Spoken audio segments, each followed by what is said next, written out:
You know, in a football game, when it's a high-scoring affair, what's my favorite line? They just scored again. They just scored again. Okay, well, in this game, they just missed again. No, 40, this 46, is when you would call it a 43. rock fight. This is when you would call it a rock fight. I was going to get there. 46-43, Tennessee does get the win. Bruce Pearl storms off the court. Did that do your heart good, Cation? Oh, I loved it. It was great. Did you? That was my favorite part of the game. Hey, a win. If he didn't chase the official, yeah, I'd be disappointed if I was an Auburn fan. Like, you got to stick up for your players. And had it been the other way around, you'd be disappointed if Coach Barnes didn't chase the player off the court. But yeah, I mean, if you're a Tennessee fan, you're like, you know. And here's the thing. In all seriousness, we have talked about through this show about this team is finding ways to win, finding different ways to win, and we've talked about when they had to, could they win with their defense? Obviously, they did Saturday. They did, and you look at the offensive rebounding. Tennessee is one of the best teams in the country, if not the best team. Out-rebounded Auburn, out-rebounded Florida. Offensive rebounds has been really what has helped Tennessee be able to get over the hump with some bad shooting. Free throws has to improve, no doubt about that, but when you play defense, you can stop people, you give you a chance to win every single time. Yeah, I'm going to stick with what I said last week when we had Olivier out, and not just because we've got the other guy that's a part of this out tonight on the show. I think Tennessee's success long-term is dictated by Olivier Kamwa and Santi.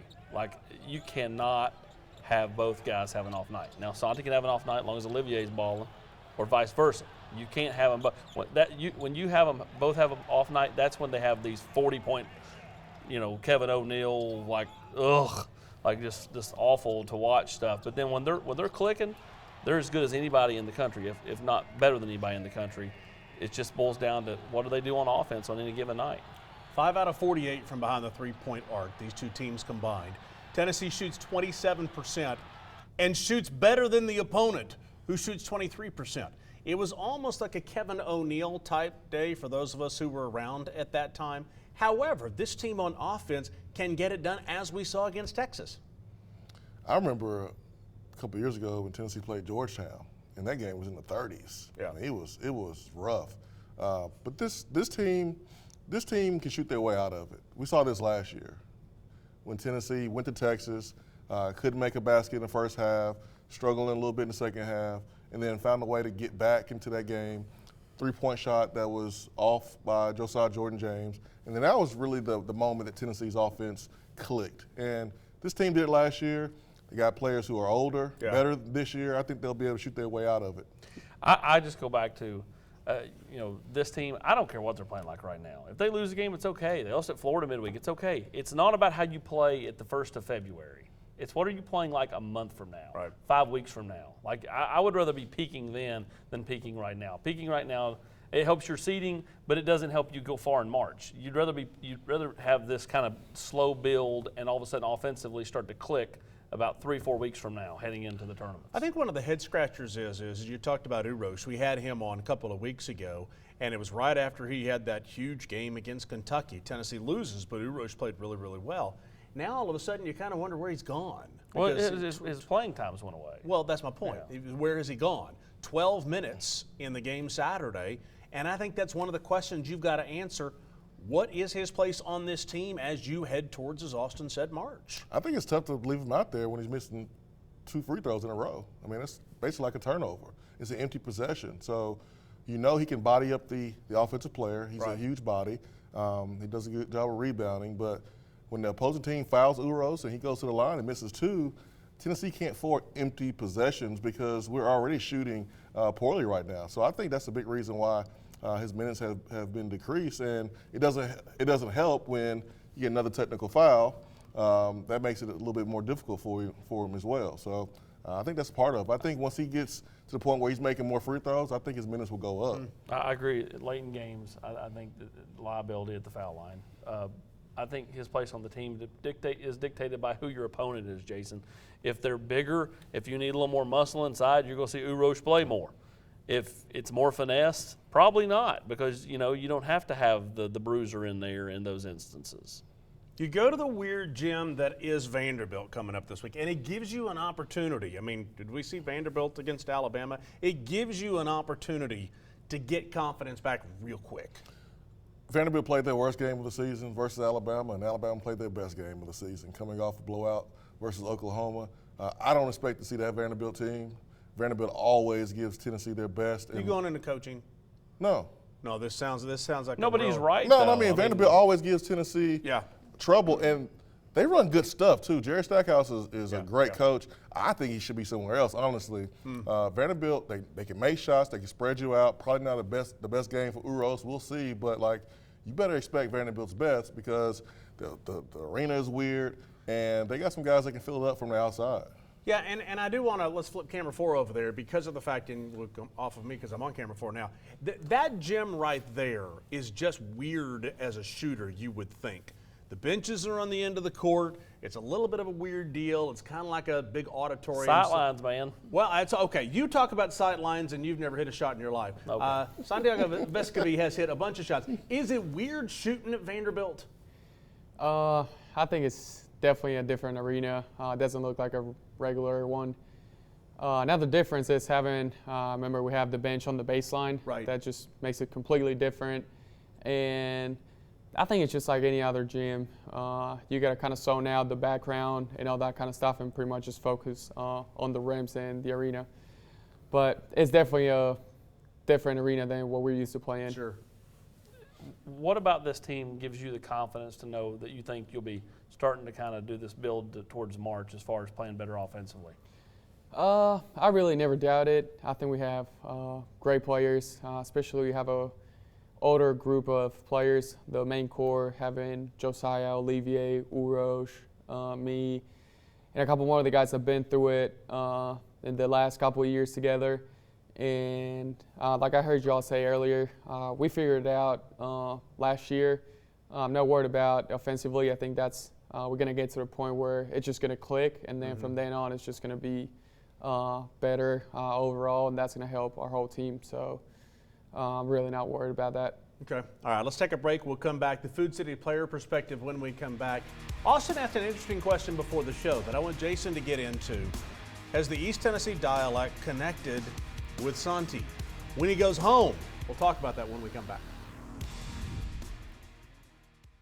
The Locker Room is brought to you by Fellowship of Christian Athletes, Iris Networks, Knoxville Orthopedic Clinics, and Exterior Home Solutions. When it comes to the game of football, teamwork is critical for success. When it comes to customer service and business, that team approach is just as critical. That's why we're such believers in our friends at Exterior Home Solutions. We have seen firsthand how Exterior Home Solutions has supported our community and treats their customers just like family. So when it comes to roofing, siding, or maybe a complete overhaul, please make Exterior Home Solutions your first and only call. Land that corporate dream job. Recalculating. Getting the representation and compensation you deserve? You have arrived. OEB Law is there for all of life's detours. Reporting from Ted Russell Ford, Nick and Jake with some breaking news. That's right, Nick. The pre-owned patrol's on a new mission, and by new, we mean new Fords. The forecast says we have new Ford F-150s, Escapes, Explorers, Mustangs, and more arriving on our lot daily. The best part is every new Ford comes with our non-factory limited lifetime warranty. You heard it here first. Stop by one of our 2 convenient locations for the best selection on your new Ford. The new Ford of your dreams awaits you at Ted Russell Ford on Kingston Pike or Parkside Drive. I chose LMU because I wanted doors to open for me. For my future to have endless possibilities. To know I could become anything I wanted to be. Objection, Your Honor. I always wanted to say that. So whether I wanted to be a veterinarian, a high school teacher, let's turn to page 32, or a successful dentist, I knew LMU would help me get there. All I had to do was open the door.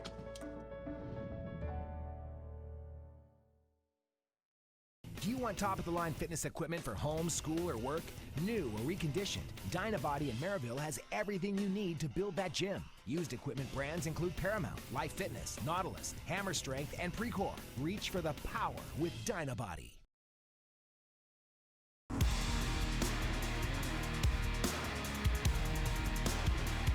You know, there's a part of me when I see Santi come in the studio and you talk to him for a little bit, I feel like, did you play with Aaron Green? You know, because it's one of those deals where he's been around so long. Yeah, I mean, well, And a crowd favorite. Yeah, crowd favorite, and he's played ever since. I mean, he literally walked into the gym and was in the starting five. Like, you know what I mean? Like, it was just, it was one of those, like, kind of gradual builds. I mean, it's kind of like Ziegler last year. Ziegler went boom. I mean, but when he's a senior, it's going to feel like he's been around for forever as well. Jason was one of the smoothest players Tennessee's ever had. Absolutely. I guess the first question, let's get it out of the way, is when you go back home, you've been here in East Tennessee for a while. You go back home, can your friends and your family tell that you got a little country your time here in East Tennessee? Well, here's the thing. Back home we speak Spanish, Okay. so I don't really get to speak much English. But definitely people around here have told me that I picked more of a Southern accent that I used to not have when I got here. So here definitely people can tell. Once I go back home, most of the times not, because I'll be just speaking Spanish.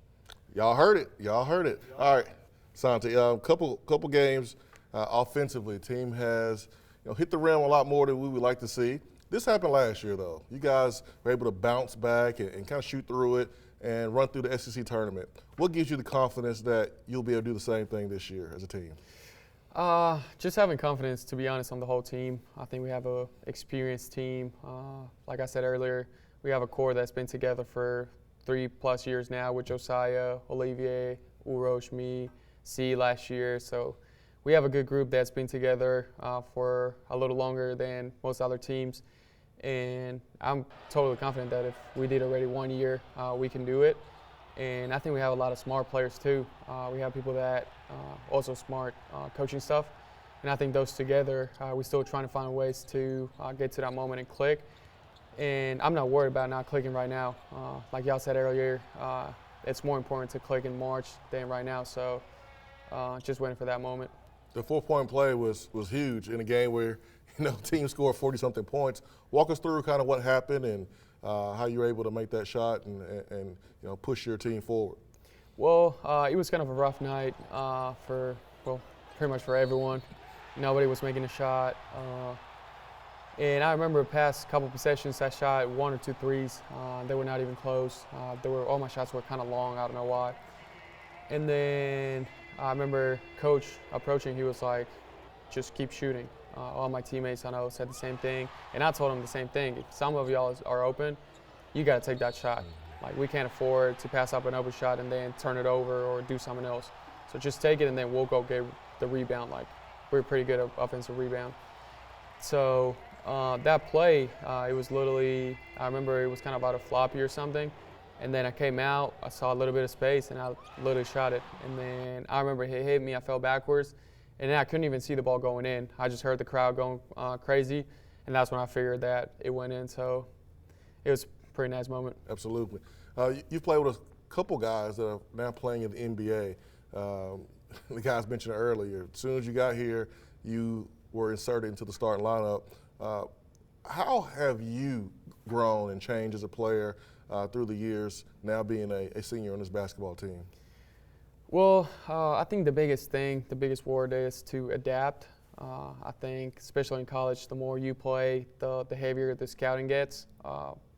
Teams are doing a great job scouting us, and we've gotten to a point where teams are like completely trying to take me out. And I was laughing at one of the coaches. I was like, it's kind of boring sometimes playing when they literally just take you out. They don't even let you catch the ball. But we were just joking about it. But pretty much you have to adapt, know how they guarded me now, what things I can do different, how can I help the team. If it's something that people really don't see, is that if my minute's not helping, I'm going to set more screens than normal and then try to get other guys open. I was even joking with Olivier a couple days ago. He keeps getting a lob out of bounds. It's just wide open every time, and I'm like, I'm going to get you open every time. Like, if they don't switch, you're going to be open every time. So I think it's just pretty much adapting to how other teams react and how different they guard me and the whole team now. So just trying to work with that and know what I got to work on to get better in that aspect. How cool is it to be compared to Manu Ginobili? And I ask you that because he changed the NBA world with the Euro step, and we see the NBA, so many international players. But you've been compared to Manu Ginobili so many times. I'm sure you've heard it. How does it feel? First of all, I think it's it's just an honor. Yeah. Growing up, he was just my idol. Literally growing up, every person that would ask me, I would tell him that he was my idol.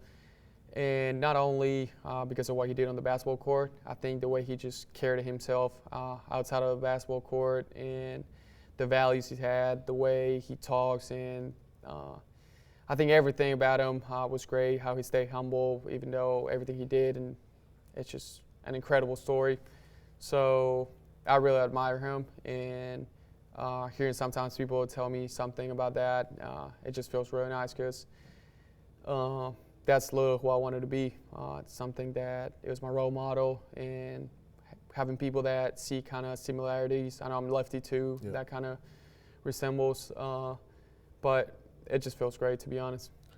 An honor. How big has the strength and conditioning program been for you? Because you first got here, the speed of the SEC kind of got to you. Now it's not a problem. I mean, you're one of the best defenders, on-ball defenders in the country. How has the speed and conditioning program worked for you? You can say it. I was chubby when I got here. I think the biggest thing is practice, to be honest. How hard we practice off-season and on-season. I think the way we go about it, and we just have practice that we're running up and down a lot. Right now, once you get towards the end of the season, you got to back off a little bit with that, and that's what we're doing. It's helping us a lot. But normally, just being able to run a lot with the team. I'm a person that doesn't really like to take subs much. Yeah. Like I told the coaches, I'm a player. I'd like to play. Like we're in practice, I'm going to go up and down as many times as I can. And just having that cardio, and then the strength coach, the strength program too, also helped me a lot to develop. But mainly, I think it was just, first of all, starting to eat a lot better than what I was eating. That was the main change. And then having so many reps going up and down every single day, I think also that is pretty much what changed my body. One thing I heard from Santi is y'all relax. They're going to be okay. They're gonna be okay. They're going to shoot. They're going to make shots here soon. Y'all relax. Everybody relax. What's y'all in Spanish, by the way? I don't even know if we have a word for that, to be honest. Just checking. That was to see how you said it. All right. Hey, thanks for coming in. Good luck this week, all right? Well, thank you for having me. You bet. All right. Hey, listen, if you'd like to support the initiative that is the NIL with Spire Sports, you can be a member of the Volunteer Club. Simply go online, volunteerclub.com. More Locker Room when we come back right after this. The Locker Room is brought to you by Commercial Bank, Humana, E2 Sports, and OEB Law.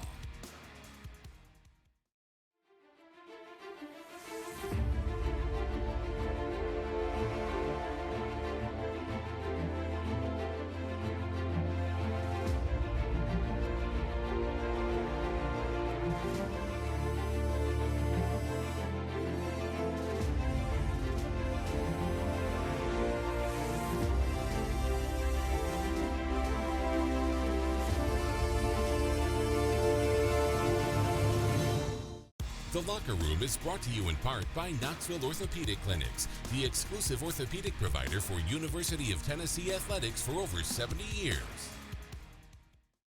This is the story of John Smith. Not this John Smith, or this John Smith, or any of the other hundreds of John Smiths that are Humana Medicare Advantage members. No, it's this John Smith, who we paired with a Humana team member to help address his own specific health needs. At Humana, we take a personal approach to your health to provide care that's just as unique as you are, no matter what your name is.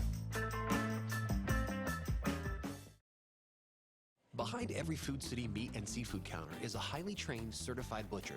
Our butchers offer special orders, custom cuts, and even entire meal recommendations. In fact, you'll be so impressed with our butchers, you'll be asking yourself, what can't they do? Huh, I bet he'd be great at wrapping presents.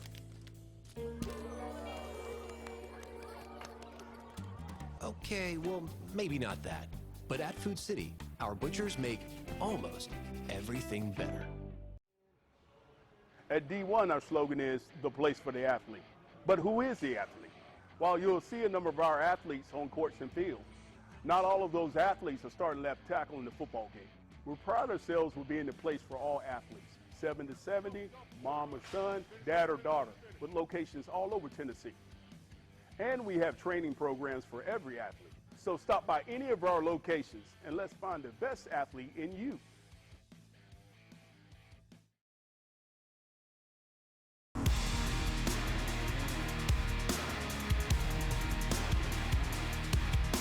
Hey, Humana on the Court takes us back to this. We had him in studio a week ago. You know, everybody kind of had a little bit of an off week, if you will, but boy, he's played great this year. Yeah, well, he's played well for strong stretches. And he's kind of, had a couple of games, but again, I think for Santiago and for Olivier, to me, they're the guys that are most key for Tennessee down the stretch here. What's kind of interesting is Santi, before the show started, I asked him, almost joking, do you how much eligibility do you have left? He could technically come back next year. Said he'd come back next year. He not sure. Uros said he could come back. I think Uros, from our conversation in studio here, might be leaning towards kind of moving on with life and playing overseas. At least that's the feeling that I got from him just off camera talking a little bit. But I mean, to Santi's point, I mean, you talk about experience. We got guys that have been around here a long time and they know how to play together. Yeah, they've played professionally too. I mean, look at Olivier playing professionally with his national team, Santi being able to experience that as well, and then you come back here and it just makes you a better player, along with the experience that you've gained in the SEC. So these guys have options because of COVID, and if they're able to come back, I mean, more the merrier. Football news this week. Yeah, Tennessee hired its tight ends coach, promoting from within. That's kind of been the norm under Coach Heupel. Promoted last year, Kelsey Pope.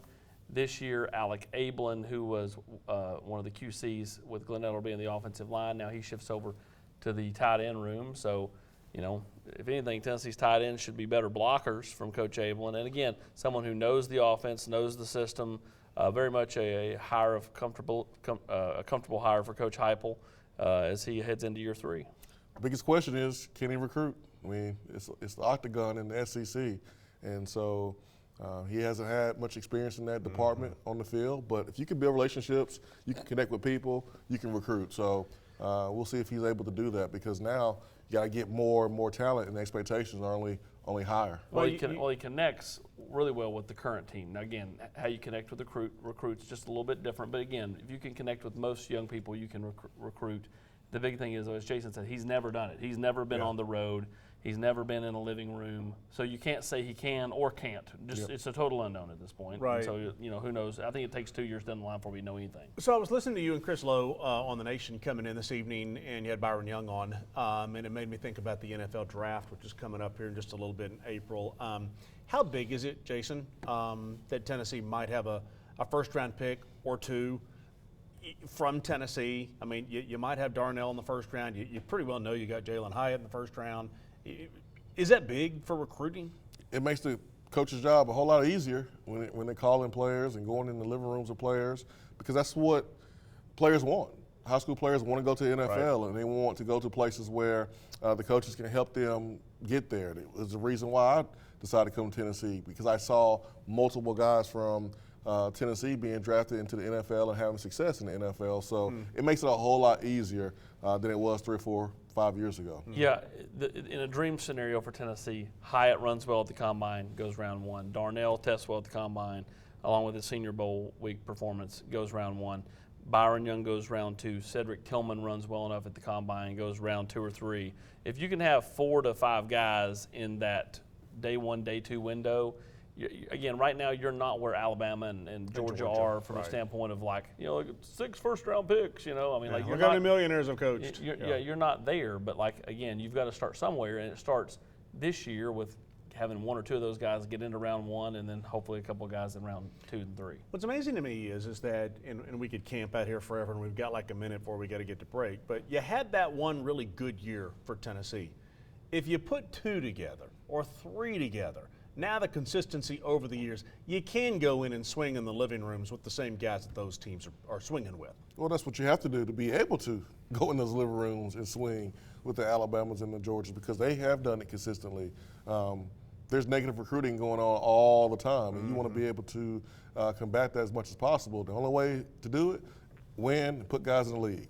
Yeah, I mean, if you're sitting there and you're trying to get a kid in Alabama and Georgia and LSU, or going, how many offensive linemen does Glenn Ellerby have in the NFL? Well, and then you start adding it up, and how many do we have in the NFL? And it's here to here, you know, that's hard for a kid to listen to or a parent to listen to, because ultimately they want those same things as Jason said. So the more they can get players drafted and you start building that resume a little bit, it helps. There's also when the coach has the itch on his head and he scratches it and he's got rings on all of his fingers and he goes, "Now what were you talking about? Where are you talking about going?" That helps too. That does help. Some guys don't care. Some guys want to play now. Yeah, and they know they can't do that at Bama or Georgia. So. All right, let's take a break. When we come back, we've got a couple of minutes left to talk about Tennessee basketball for the season, plus baseball just around the corner. Oh, by the way, when we come back in the locker room, connected by Iris Networks. The Locker Room is brought to you by Pilot Company, Ted Russell Ford, Food City, and Lincoln Memorial University. Community banking is about location and much more. It's about family. We reside in your community. We are a part of your community. At Commercial Bank, our commitment extends beyond the walls of our branches. It's displayed each day in the opportunities we provide, the money we give back, and the time we commit, all to help improve the lives of the people, families, and businesses that make our communities great. Commercial Bank, life made better. Hi, I'm Dr. Michael Costa. Dr. Malone and I here at Knoxville Smiles are here to help you with any of your dental needs, whether it's a routine cleaning, a root canal, or if you just want some advice. Did you know that you don't have to settle for a denture anymore? My team and Dr. Malone are here to help you no matter where you're at and to help you figure out the truth for your dental health. So give us a call or visit our website at knoxvillesmiles.com. Matlock Tire has a reputation for being a little bit old school. We're proud to be known for our outstanding hometown customer service. We've been doing things that way for over 60 years. But Matlock now offers new modern conveniences, such as family-friendly waiting areas, online appointment scheduling. You can even shop for tires and see our current stock right from your computer or smartphone. We invite you to stop into one of our 5 convenient locations or come see us online at matlocktireservice.com. Modern convenience, hometown service. Matlock Tire Service and Auto Repair. Hi, I'm Anderson County head football coach David Gill, and I want to tell you about my friends at Exterior Home Solutions, East Tennessee's first choice in roofing. They've been servicing East Tennessee for over 20 years, achieving a 4.9 rating on Google reviews, and are listed as a platinum contractor by Owens Corning. Financing is available. I invite you to learn more about my friends at Exterior Home Solutions on their website, exteriorhomesolutions.com, or give them a call at 865-524-5888. All right, Tennessee baseball starts the season. You can't really say what they start in a poll because there's like 17 polls. They're two. They're two. Yeah. Most of them that matter. Okay, that's the key. You can look up and they've got all kinds. But anyway, starting number 2 in the country, and here we go again. Here we go again. Got the 3 big pictures back. You love to see what they did with Burns and Beam and Dolander, and then they got Andrew Lindsay coming in from Charlotte. I mean, you like what they got in the lineup. They just have to replace a lot in that lineup. But they have some of those key pieces, whether it be at first base or Christian Moore in the outfield, where you know that they can still hit the long ball. Basketball this week. Tennessee goes to Vanderbilt. Missouri at home. The stretch run is here. Yeah, you got 2 games before you face Alabama. That's going to be the showdown for sure. But Missouri's a good team this year. Vanderbilt always plays Tennessee tough, and again, they run good stuff offensively. How big's that Alabama game going to be? Oh, it's going to be massive. It'll be massive. So Tennessee, you got a couple games to figure out how to get the ball in the basket from long distance, because I'm sure Alabama knows how to do it. You You almost wonder, we've got about 20 seconds left, if that Alabama game is for that one line. Well, Tennessee's down 2 games in the SEC, so you got to beat Alabama and hope Alabama loses another game just to tie it for the regular season championship. Busy week. We'll talk to you again next week. It'll be Super Bowl Sunday. We'll join you here in the locker room next Sunday night.